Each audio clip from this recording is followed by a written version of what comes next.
بسم اللہ الرحمن الرحیم۔ خواب کے اندر اپنے آپ کو سورۃ الانبیاء کی تلاوت کرتے ہوئے دیکھنا، خواب میں کسی اور انسان کو سورۃ الانبیاء کی تلاوت کرتے دیکھنا، خواب میں سورۃ الانبیاء کی تلاوت سننا، ان تمام باتوں کی تعبیریں آج اس ویڈیو میں بیان ہوں گی۔ ویڈیو کو آپ نے مکمل دیکھنا ہے، ہمارے چینل کو سبسکرائب کرنا ہے۔ حضرت علامہ ابن سیرین رحمۃ اللہ علیہ فرماتے ہیں، اگر کوئی انسان خواب کے اندر اپنے آپ کو سورۃ الانبیاء کی تلاوت کرتے ہوئے دیکھے، سنتے ہوئے دیکھے، کسی اور کو تلاوت کرتے ہوئے دیکھے، اس بات کی تعبیر ہے اللہ اس بندے کو انبیاء والی خصلتیں اور صفات عطا فرمائیں گے۔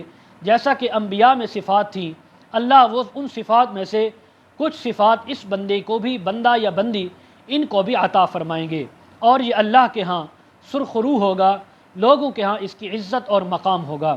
حضرت ابراہیم کرمانی رحمۃ اللہ علیہ فرماتے ہیں، اگر کوئی انسان خواب میں سورۃ الانبیاء کی تلاوت کرتے ہوئے دیکھے یا سنے، اس بات کی تعبیر ہے کہ یہ انسان دونوں جہانوں میں کامیاب ہوگا، سرخرو ہوگا، دونوں جہانوں کے اندر کوئی بھی اسے نیچا نہیں کر سکے گا۔